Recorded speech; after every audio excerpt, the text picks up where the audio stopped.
जय माता दी। आज काफ़ी समय के बाद में ये वीडियो लेके आ रहा हूँ मैं, और ये जो गुप्त प्रयोग बताने जा रहा हूँ किसी के लिए बहुत दिव्य प्रयोग में काम आने वाला है। उससे वो जागृत प्रयोग होता है, बस करके देखने वाला होना चाहिए। कोई बताता है, आप करोगे नहीं, फिर सामने वाले को ब्लेम दोगे कि सामने वाला पाखंडी है और ये है वो है। करके आजमाओ, जो बोला जाता है, जिस तरीके से बोला जाता है उस तरीके से करके देखो, क्या समझ में आता है क्या नहीं आता है। उसके बाद में आपको खुद ब खुद समझ में आ जाएगा।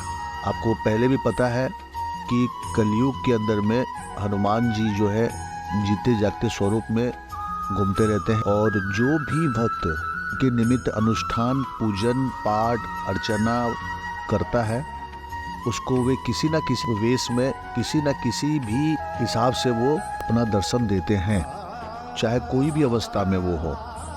और कई बार मैंने लाइव में भी आजमाया है और कई साधकों के साथ में भी मैंने आजमाया है। सुंदरकांड हो, हनुमान चालीसा का पाठ हो, बजरंग बाण हो, और भी हनुमान जी के मंत्र है, राम जी के अनुष्ठान है, रामायण का पाठ है। तो अगर इंसान इसको करता है भावपूर्ण से तो 2-3 दिन के अंदर में ही इसका रिजल्ट आ जाता है। हनुमान जी का मेरा एक साधना और भी है, इस चैनल में आप देखोगे तो मालूम चलेगा, लेकिन उसको भी मैंने वहाँ पे पूर्ण रूप से व्याख्या नहीं किया है, क्योंकि साधक उसका दुरुपयोग करेंगे।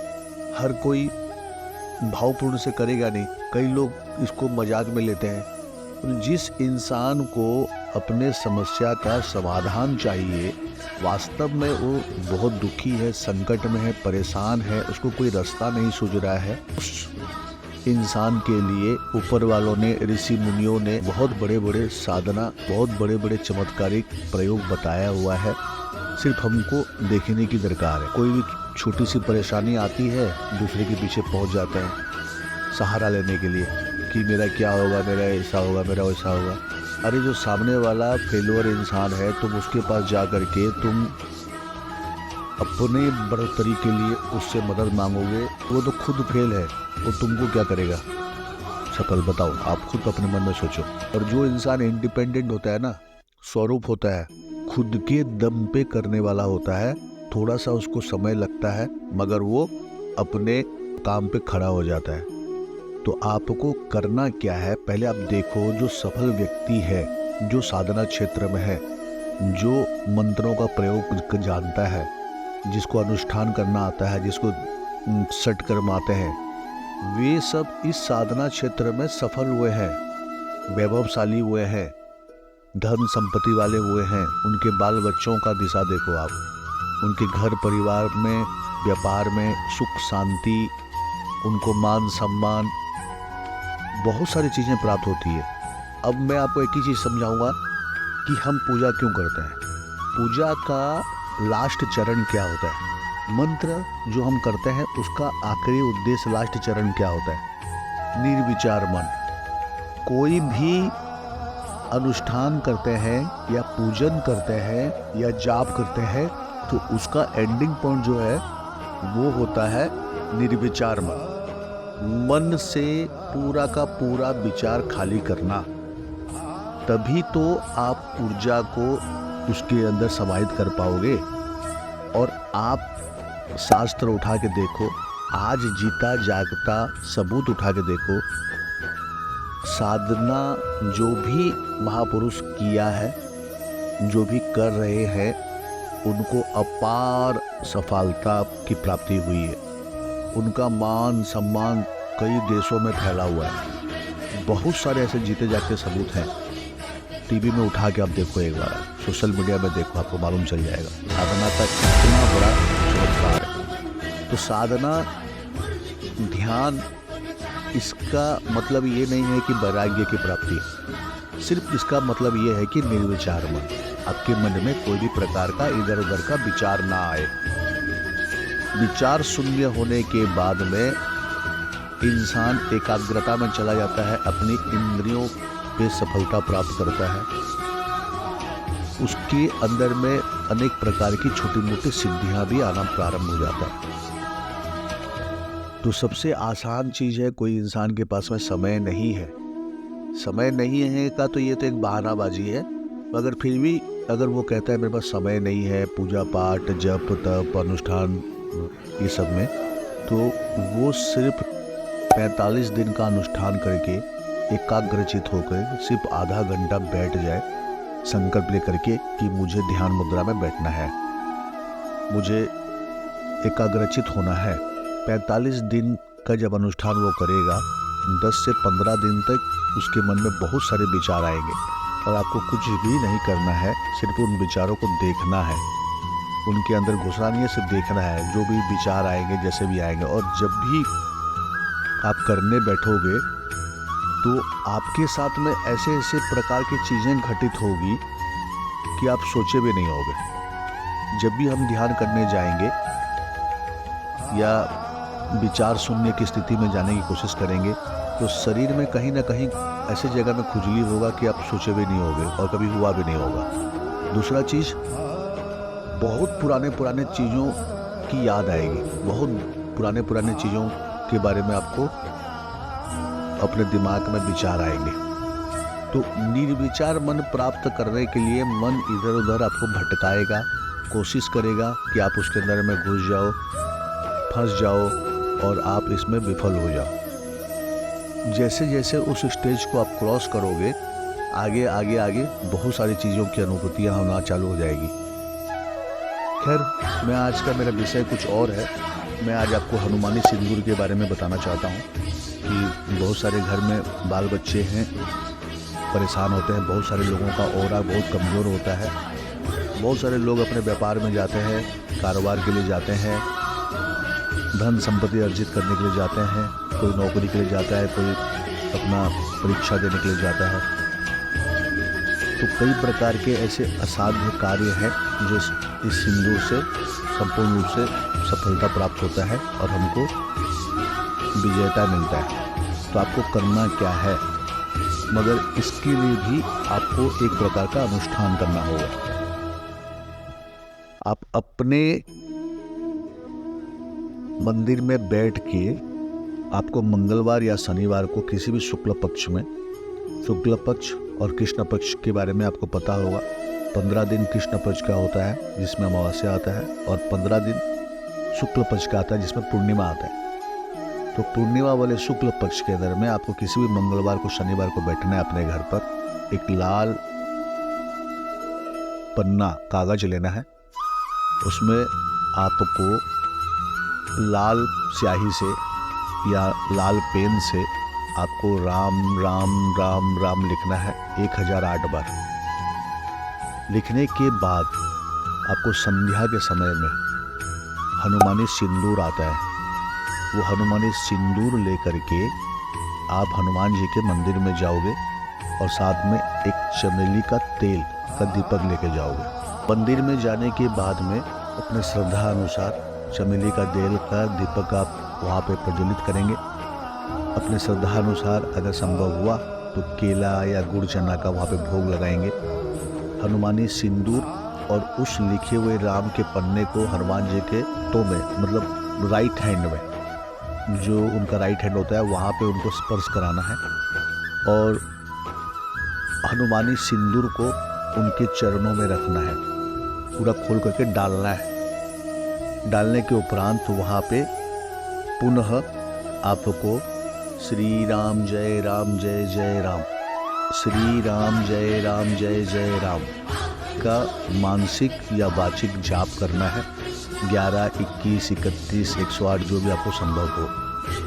वो जाप करने के बाद में वो जो सिंदूर आपने वहाँ पे डाला था, उस सिंदूर को उठा करके उसी पेपर में आप रख लीजिए जिसमें आपने राम राम लिखा हुआ है और हाथ जोड़ के प्रार्थना कीजिए कि हे बजरंगबली महाराज, मैं आपकी कृपा प्राप्ति हेतु अपनी इच्छा को प्रकट कीजिए वहाँ पे कि मेरी इस इच्छा की प्राप्ति हेतु मैं आपके दरबार में आया हूँ और आपसे आज्ञा लेने आया हूँ कि मैं 11 दिनों तक किसी कार्य की सफलता प्राप्ति हेतु आज से 11 दिनों तक 11 पाठ हनुमान चालीसा का करके आपको अर्पण करूँगा या करूँगी।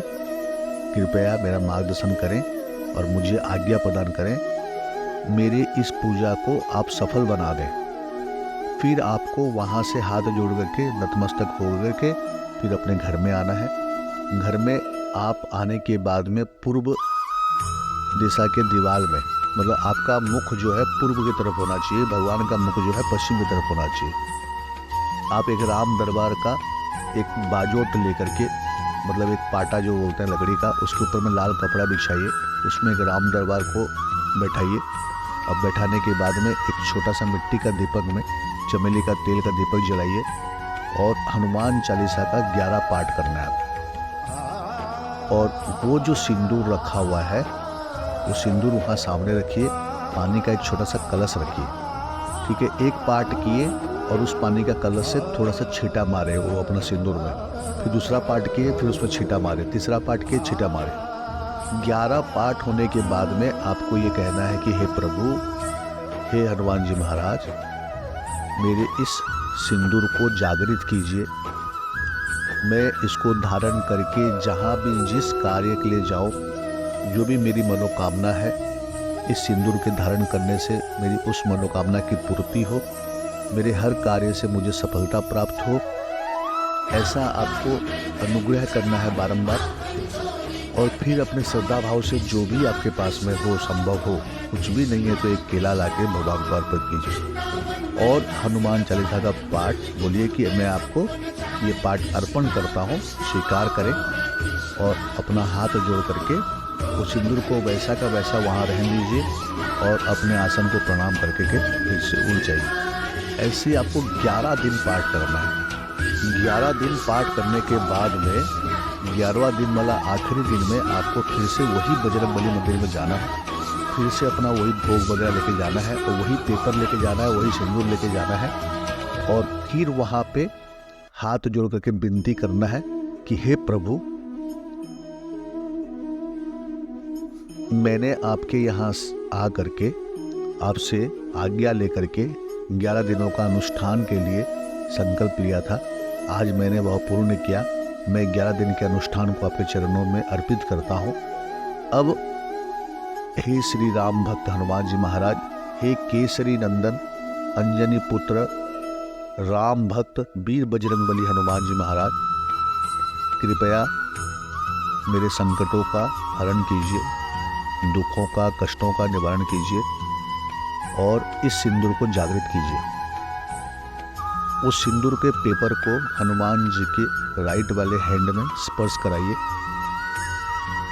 और उनके हाथ से, उनके हाथ में या शरीर में कहीं से भी थोड़ा सा सिंदूर लेकर के उस सिंदूर में मिक्स कीजिए और उसके बाद में प्रार्थना करते हुए अपने घर पे आ जाइए। ये सभी विधि विधान करने से पहले आपको संकल्प लेना होगा। जो 11 दिन का जब आप अनुष्ठान करोगे हनुमान जी के मंदिर से आने के बाद में, तो आपको संकल्प के साथ में बैठना है।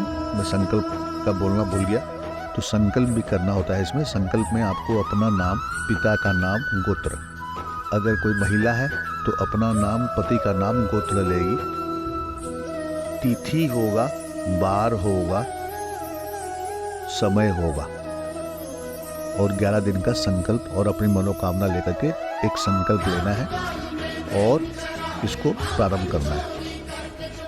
अब वो सिंदूर को क्या करना है कि जब भी आप घर से बाहर जाओ या किसी भी कार्य के लिए, घर में कोई बच्चा बार बार बीमार हो रहा है या कोई भी प्रकार का घर में नज़र दोष है या कोई भी प्रकार का आप कोई कार्य के लिए जा रहे हो, जमीन का, कोर्ट मुकदमा का, कोई भी ऐसा कोई भी प्रकार का कार्य हो, उस कार्य की सिद्धि हेतु आप ये तिलक को आप लगा करके जाके देखिए। एक प्रकार सम्मोहन, आकर्षण प्राप्त होगा आपको, आपके कार्य सफल होना प्रारंभ हो जाएगा। हर क्षेत्र में आपको सफलता मिलेगा, आपकी मान सम्मान बढ़ेगी।